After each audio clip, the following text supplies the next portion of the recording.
नमस्कार जय जगन्नाथ शुभ संध्या समस्त को। एबे आमे रामचरित मानस आरंभ करवा। प्रभु श्रीराम कथा पढ़ा। तो आज रामचरित मानस मो पाखे अच्छी 180 नंबर आउ 181 नंबर दोहार 8टा चौपाई। तो आज आपण को 180 नंबर आउ 181 नंबर दोहा मुझे शुणेबी। आसतु रामचरित मानस शुणा आ प्रभु श्रीराम नाम जप करवा। बहुत मन को शांति मिल। तो बर्तमान आम रावण विषय पढ़ुंट रावणर लंका विषय पढ़ुंट। आसतु एवं आरंभ करुच्ची। ओम गुरु ब्रह्मा गुरु विष्णु गुरुदेव महेश्वर गुरु साक्षात् परम ब्रह्म तस्मै श्री गुरवे नमः। ओम गुरुदेवाय नमः। एबे हमें आरंभ करवा 180 नंबर दोहा। कुमुख अकंपन कुली शरद धूमकेतु अतिकाय एक एक जगजिति शक ऐसे सुभटनी काय। देखो ना ये कौन कहूँ ना सेमानक छड़ा रावणर द्रुमुख अकंपन वज्रदंत धूमकेतु अतिकाय आदि बहु योद्धा सब थिले जो माने कि एका एका समग्र जगत जय करने को सक्षम थिले। देखो आज्ञा रावण पाखरे बहुत बड़ बड़ योद्धा थिले जो माने कि अत्यंत मायावी आ बहुत शक्तिशाली। सेमानक मध्य कहगला मेनली जो थिले दुर्मुख अकंपन वज्रदंत धूमकेतु अतिकाय यही सब योद्धा माने रावण पाखे उपस्थित सदाबले रही थांती। तापरे 1 नंबर चौपाई। काम रूप जानहि सब माया सपने हूँ जीर्ण के धर मन दाया 10 मुख बैठ सभा एक बारा देखी अमित आपन परिवार। देखो आज्ञा सबु असुर इच्छा अनुमत रूप धरी पारुथिले एवं समस्त असुरी माया जानिथिले। दया धर्म आदि जे कौन ता से माने स्वप्न सुधे जानुथिले। देखो आज्ञा सबु असुर अत्यंत बलवान आउ शक्तिमान थिले आउ निजे सबु माया धरी पारुथिले। जेमिति माया चाहुथिले सेमिति रूप चाहुथिले सेमिति धरि पारुथिले। आउ तांको पाखरे दया क्षमा बोली जिंस किछि नथिला। सेमाने राक्षस तांको दया क्षमा जाने कोन बा आवश्यक। तापर देखंतु थरे सभारे बसी रावण तार अगणित परिवार आड़कू चाहिला। जेतले रावण जो सब तार सैन्य सामंत अच्छी समस्त गोटे परिवार बोली भाविकी तांको थोड़े डकाइला आउ तांको सब बसैकी तांको आड़कू चाहिला। किछि मे भी कहया को चाहू थाई पारे। तापरे 2 नंबर चौपाई रे कोन लेखा देखंतु सुत समूह जन परिजन नाती गईने को पार निशाचर जाति से न बिलो की सहज अभिमानी बोला वचन क्रोध मदसानी। देखंतु कौन कहउचंदी ना पुत्र पौत्र कुटुंब लोक ओ सेवक ओ अनेक बसी था। देखो से जो सभा गोटे बड़ सभा सी कला से पुत्र पौत्र कुटुंब लोक सेवक ओ अनेक बसी था। केते जातिर राक्षस थे ताहा गणी पारिया संभव नुहे। अनेक जातिर राक्षस भेराइटी राक्षस सब अच्छा। निज सेना को देखी स्वभावत अभिमानी रावण क्रोध और गर्व फुली उठिला। निजर एते विशाल सेना देखिकी तार मन बहुत अहंकार थिला। आउ कहला कौन कहला ना 3 नंबर चौपाई। सुनाऊ सकल रजनीचर जूथा हमरे बैरी विबुध बरुथा तेसन मुख नहीं करही लड़ाई देखी सबलरी पूजा ही पोराई। कौन कहूँ हे राक्षस गण शुण देवता माने होउचंती आमर शत्रु किंतु सेमाने आमर सम्मुख को आसी युद्ध करूना। बलवान शत्रु को देखि सेमाने पलाई जाउचंती। कहउचंती देवता माने आमर शत्रु किंतु आमको देखि सेमाने डरी जाइचंती जहा फल कि सेमाने आम सहित युद्ध करिया को आसु नाहांती। तापर देखंतु 4 नंबर चौपाई। तेन कर मरन एक विधि होई कहूँ बुझाई सुनऊ अवसोई दीजो भोजन मखह मसरदा सब कई जाई करऊ तुम न बाधा।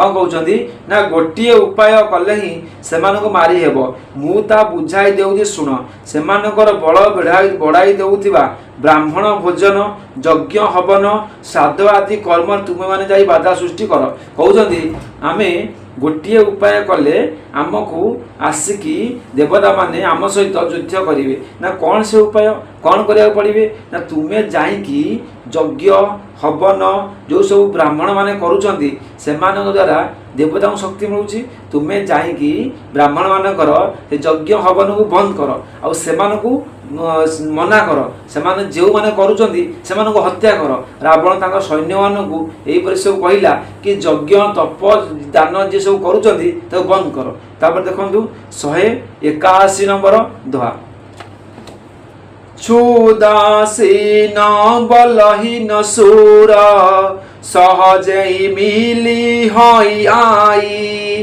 तब मारी हऊ कि छाड़ी हऊ भली भांति अपनाई कौन कहते ना क्षुदार क्षीण और दुर्बल हो गले देवता माने बाधा बाध्य होइकी आम पाखु आसबे कहते क्षुदारे क्षीण ओ दुर्बल हो गले देवता माने बाध्य होइकी आम पाखु आसबे सेतबेले मु सेमानकु मारी देबी नचेत संपूर्ण रूपे निजर अधीन करदेवी से कहते तुमे माने ब्राह्मण मानक कह हवन यज्ञ बंद कर दिंतु जहाँ फल कि देवता माने आ शक्ति पाई परिबेनी देवता माने क्षीण हो जिवे जहाँ फल कि मो पाखु आसिले मु तांको हत्या करिवि 1 नंबर चौपाई मेघनाद कहूँ पुनि हंकारावा दीनी शिख बलु बयरु बढ़ावा जे सुर समर धीर बलवाना जिन्न के लरिबे कर अभिमाना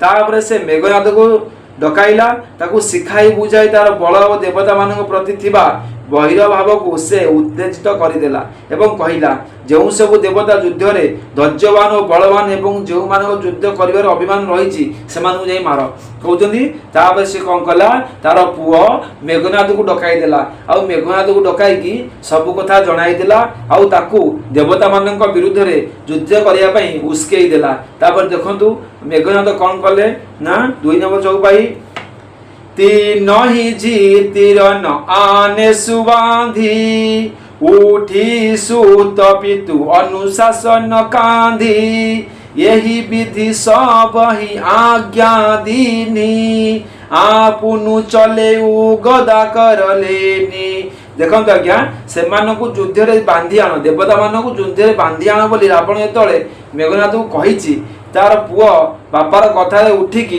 शिरराज्य कला कहला बापा आपण जहाँ कहते ताहा मोर शिरराज्य मु से काम करी समस्त देवता तुम पाखक बांधी आनिबी एहीपरि भाव में रावण समस्त को आज्ञा देला एवं समस्ते निजे निजे गदा बाहर धरी बाहरी पड़िले समस्त युद्ध में बाहरी पड़े समस्ते गले देवता को मारे देवता को बांधी आनिया पाई तापर 3 नंबर चौपाई चलत दशानन डोलती आवनी गर्जत गर्व सहसी सुर रावनी रावण आवत सुने सो कोहा देवन तके मेरुगिरी खोआ देखो आज्ञा रावणर पद चौनारे पृथ्वी थरिबा लगिला रावण बहुत शक्तिशाली थिला आज्ञा बहुत भयंकर थिला तार पाद चलिबारे जेतले से चली जाउथला पृथ्वी थरुथला तापरे तार गर्जन रे देवांग मानकर गर्भपात